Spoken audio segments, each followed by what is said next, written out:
श्री स्वामी समर्थ। तर वसुबारस हा जो वसुबारस आपण सण साजरी केला जातो, तर हा दिवाळीचा पहिला सण आहे। तर या दिवशी आपण गाई आणि वासराची पूजा केली जाते। वसु म्हणजे धन आणि बारस म्हणजे द्वादशी असा याचा अर्थ आहे। समृद्धी आणि सुखासाठी ही पूजा केली जाते। तर पूजा या दिवशी घरातील गाई आणि वासराची पूजा करण्याची पद्धत आहे। त्याच सोबत लक्ष्मीच्या आगमनासाठी सत्वस्व धेनूची पूजा करण्याची प्रथा आहे।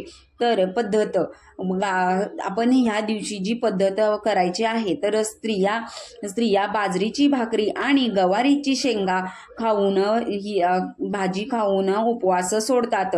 तर भरपूर कृषी उत्पन्न आरोग्य आणि सुख लाभते यासाठी ही पूजा केली जाते। तर पौराणिक कथा, या सणामागे अनेक पौराणिक कथा आहे। त्यापैकी एक कथा देवी लक्ष्मी आणि वसुबारसच्या दिवशी संबंधित आहे।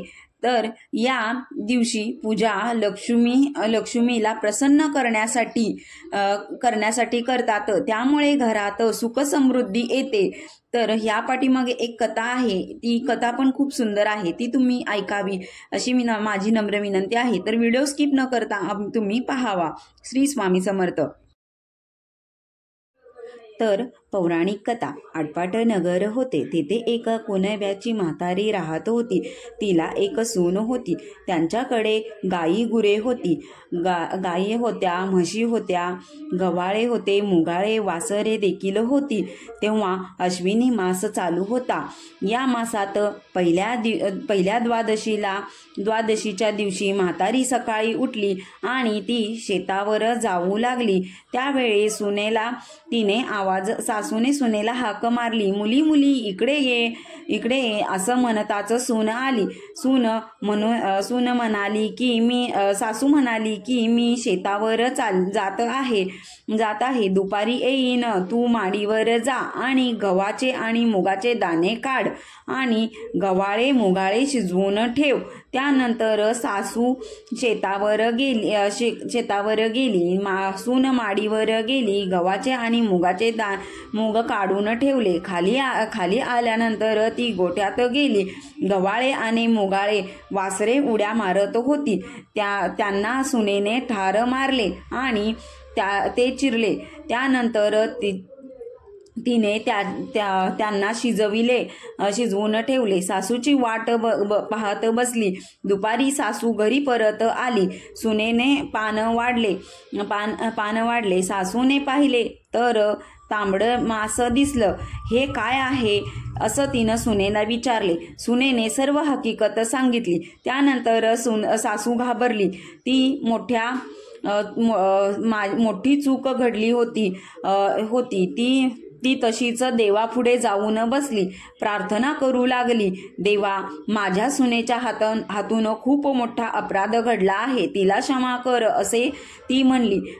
गाई वासरांना जिवंत कर म्हणती।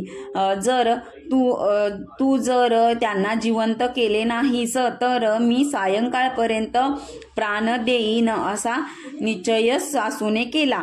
त्यानंतर सासू देवापाशी बसून राहिली।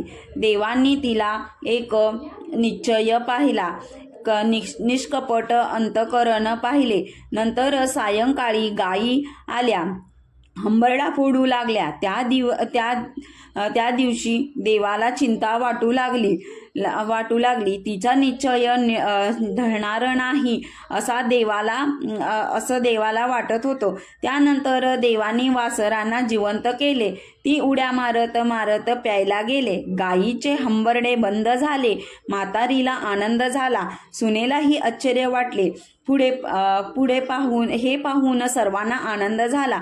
नंतर म्हातारीने गायी वासरांची पूजा केली। स्वयंपाक करून नैवेद्य दाखवला, देवाचे आभार मानले। त्यानंतर आपण जेवली, आनंदित झाली। तसे तुम्ही आम्ही हो हो हा 60 उत्तरीचा कहाणी 5 उत्तरी देवा ब्राह्मणाच्या दारी पिंपळाच्या पारी गाई गोठा सुपळ संपूर्ण ही अशी आपली वसुबारसची जी आहे ती कथा आहे।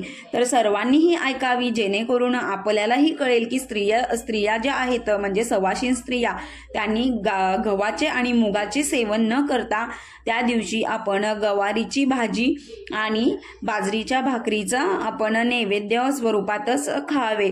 त्या दिवशी आपण हा एक नियम पाळावा आणि त्या दिवशी अशी पण प्रथा आहे काही ठिकाणी की सवाशीण स्त्रिया ज्या आहेत त्या दिवशी आपण काहीही चिरायचे नाही अशी पण प्रथा आहे। तुमच्याकडे कोणती प्रथा आहे ते मला तुम्ही कमेंट करून सांगा। माझा जर व्हिडिओ आवडला असेल तर सगळ्यांनी लाईक करा, शेअर करा जेणेकरून ही सर्वांना कथा कळली जाईल। श्री स्वामी समर्थ, जय जय स्वामी समर्थ।